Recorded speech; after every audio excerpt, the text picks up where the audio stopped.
আশা করছি সকলে ভালো রয়েছো। টেট ২০২২ প্রশ্ন ভুল মামলার গুরুত্বপূর্ণ আলোচনা। ১ নম্বর বিষয় রয়েছে যারা এই কেসের পিটিশনার তারাই নাম্বার পাবে না বাকিরাও নাম্বার পাবে। ২ নম্বর হচ্ছে কত নাম্বারের উপর থাকলে পাশ করার প্রবল চান্স রয়েছে। ৩ নম্বর এই কেসের পরবর্তী শুনানি কবে রয়েছে। ৪ নম্বর হচ্ছে অনেকের মতে পিটিশনার হলেই কি টাকা সব জলে ঢেলে দেওয়া হবে। এই গুটি কয়েক প্রশ্নের উত্তর নিয়ে আজকে আলোচনা করব তোমাদের সামনে। তোমরা যারা আমার চ্যানেলে একদমই নতুন, অবশ্যই চ্যানেলটিকে সাবস্ক্রাইব করে পাশে থেকো, যাতে করে পরবর্তীতে আবারও টেট ২০২২ প্রশ্ন ভুল মামলার আপডেটগুলো তোমরা পেতে পারো। তাই সকলকেই এই চ্যানেলটি সাবস্ক্রাইব করার জন্য অনুরোধ করা হচ্ছে। তো প্রথম যে প্রশ্ন রয়েছে আমরা আলোচনা করব,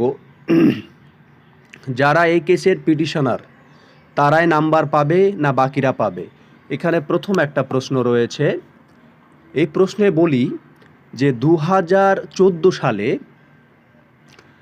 যারা কেস করেছিল তারা কিন্তু প্রথম অবস্থায় যে অর্ডার জারি হয়েছিল সেখানে কেবলমাত্র পিটিশনাররাই নাম্বার পেয়েছিল এবং তাদের ইন্টারভিউ হয়ে ম্যাক্সিমাম চাকরিও পেয়ে গেছে। পরবর্তীতে যারা নাম্বার পায়নি তাদের জন্য যে অর্ডার জারি হয়েছে যে না, এই ৬ নাম্বার সকলকেই দিতে হবে এবং এই নাম্বার পাওয়ার পরে যারা পাশ করবে তাদের তালিকা প্রকাশ করতে হবে এবং ইন্টারভিউ নিতে হবে। এতদিন যাবৎ কেটে যাওয়ার পরেও এখন পর্যন্ত তাদের তালিকা প্রকাশ হয়নি এবং কোনো ধরনের কিছুই হয়নি। এখন কবে হবে বলা খুব কঠিন ব্যাপার। কিন্তু প্রথম অবস্থায় পিটিশনাররা নাম্বার পেয়েছিল, পরবর্তীতে তারা পেয়েছিল। এবার প্রশ্ন হচ্ছে ২০২২ টেটে যে প্রশ্ন ভুল মামলা রয়েছে ১৫টি প্রশ্ন, আমি ধরে নিলাম ১৫টার মধ্যে না হলেও ৮-১০ নাম্বার আসতে চলেছে, না হলেও তো ৭-৮ থাকছেই, এটা কনফার্ম বলা যায়। অনেকেই বলছে যে না, পুরো কেসটা ডিসমিস হয়ে যাবে। তাদের বলি যে না, কেস ডিসমিস হওয়ার চান্স নেই, এখানে নাম্বার পাওয়ার প্রবল চান্স রয়েছে। তো ২০২২ স্টেটে যারা অলরেডি পিটিশনার হয়েছো তারা অবশ্যই পজিটিভ দিকে রয়েছে, কারণ এক্ষেত্রেও হাইকোর্টের ওপর ডিপেন্ড করছে যে তাদের অর্ডার কপি কেমন আসবে। তাদের অর্ডারে যদি এইরকম আসে যে না, পিটিশনার যারা তারাই নাম্বার পাবে, তাহলে কিন্তু পরবর্তীতে আবার মামলা হবে, তখন হয়তো ঘোষণাটা এই রকম হবে ২০১৪ সালের মতো যে না, বাকিরাও এই প্রশ্ন ভুল মামলার নাম্বার পাবে বা সবাই পাবে। এখন নির্দিষ্ট করে বলা যাবে না যে একই সঙ্গে সবার নাম্বার বাড়বে, কিন্তু এইটুকু বলা যায় যারা পিটিশনার নাম্বার বাড়লে অবশ্যই তাদের ফার্স্ট টাইম নাম্বার বাড়বে, পরবর্তীতে হয়তো বাকিদেরও নাম্বার বাড়বে।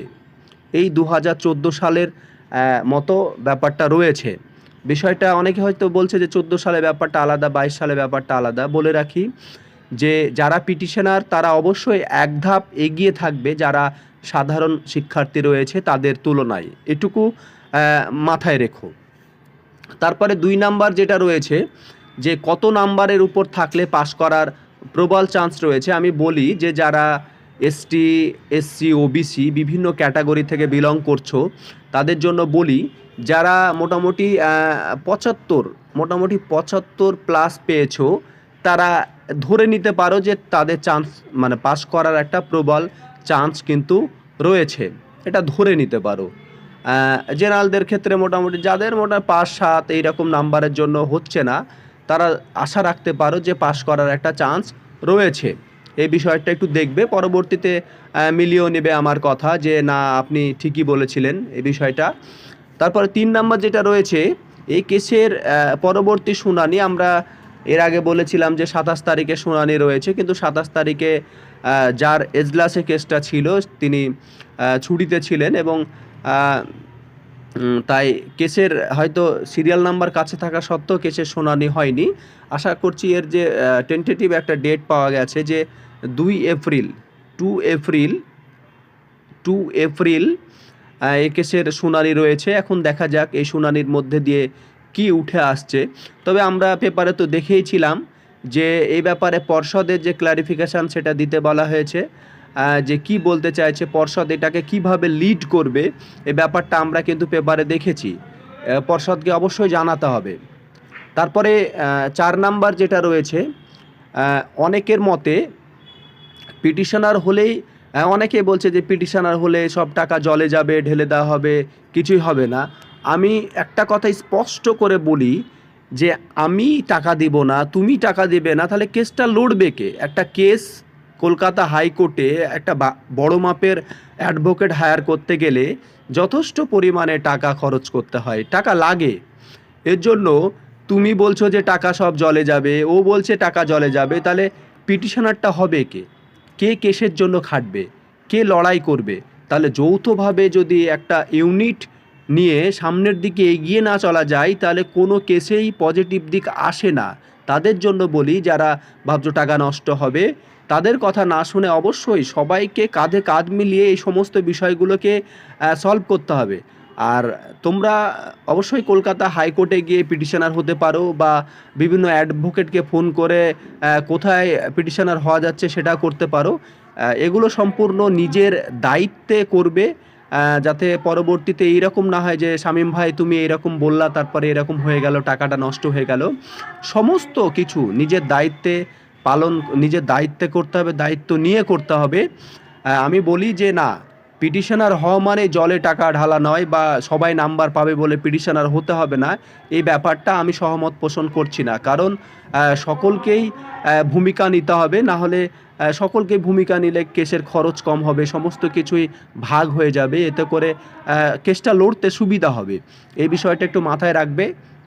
তো এই ধরনের কমেন্টগুলো এসছিল, এই ধরনের প্রশ্নের উত্তরগুলো আমি তোমাদের দিলাম। পরবর্তীতে আরও যদি কোয়ারি থাকে তাহলে সেগুলো সময়ের সাথে সাথে অবশ্যই জানানো হবে। তবে আমার মনে হয় পিটিশনার হয়ে থাকা ভালো। পরবর্তীতে কি হচ্ছে দেখা যাক, পরবর্তী শুনানিতে কি আসছে। তবে এই কেসটা অনেক দূর গড়াবে, খুব সহজেই সিদ্ধান্ত চলে আসবে না, একটু ডিলে হবে ব্যাপারগুলো। ঠিক আছে, সকলেই ভালো থেকো, আজকে এই পর্যন্তই।